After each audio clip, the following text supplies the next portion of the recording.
వృద్ధాప్యానికి వచ్చిన ఒక భార్య తన భర్తను గురించి మాట్లాడుతున్న మాట, నా యజమానుడు, my boss, my master, my boss. తల్లి, ఒకసారి నా వైపు చూడు. నీ ఇంట్లో నీ భర్తను ఎప్పుడైనా he's my boss, he's my master, నా శిరస్సు, నా తల, అంత గొప్పగా నీ మనసులో నీ భర్తను గూర్చి అభిప్రాయం ఉందా? ఇక అనకనక ఆయన్నే పట్టుకొని బాస్ అనాలా? ఇక అనకనక ఆయన్నే పట్టుకొని యజమానుడు అనాలా? యజమానుడి లక్షణాలు ఒక్కటైనా ఇతనాభి నహి. ఏమంటాం యజమానుడని? బాస్ అంట. ఎవరికి బాసు అన్నట్లుగా నీ మనసులో ఉందా? పురుషులారా, నా వైపు చూడండి. నీ భార్య మనస్సులో, నా భర్త హీఈస్ మై బాస్, నా యజమానుడు, అంత గౌరవం పొందుకునేటట్లుగా నీ వ్యక్తిత్వం ఉందా? ఇందాక నేను చెప్పినట్లుగా నీ భార్య మనసులో ఉందా? తల్లులారా, నా వైపు చూడండి.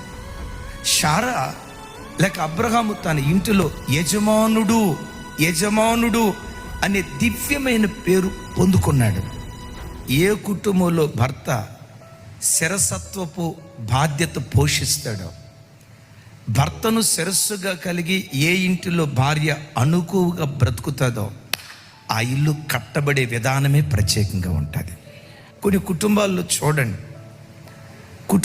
కొన్ని కుటుంబాలకు భర్త శిరస్సుగా ఉండడం నామకే వాస్తే, ఇంకొక మాటలో చెప్పాలంటే డమ్మీ క్యాండిడేట్.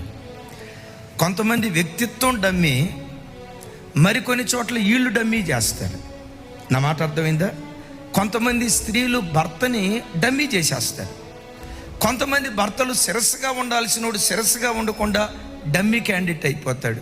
ఈ రెండు కుటుంబ వ్యవస్థకు వినాశనం కలుగు చేస్తుంది. ఒకసారి మీరు ఆలోచించండి. శిరసత్వం ఎక్కడుండదో, ఒక భర్త శిరస్సుగా ఏ ఇంటిలో తన పాత్ర పోషించడో ఆ ఇల్లు సమస్యల వలయంలో చిక్కుకోవటానికి అవకాశం ఉంటుంది. ప్రతి భర్త తన కుటుంబానికి శిరస్సు అయి ఉండాలి. భార్య నోరారా మై బాస్, నా యజమానుడా అన్న చూడాల, నా యజమానుడా అని పిలవాలి.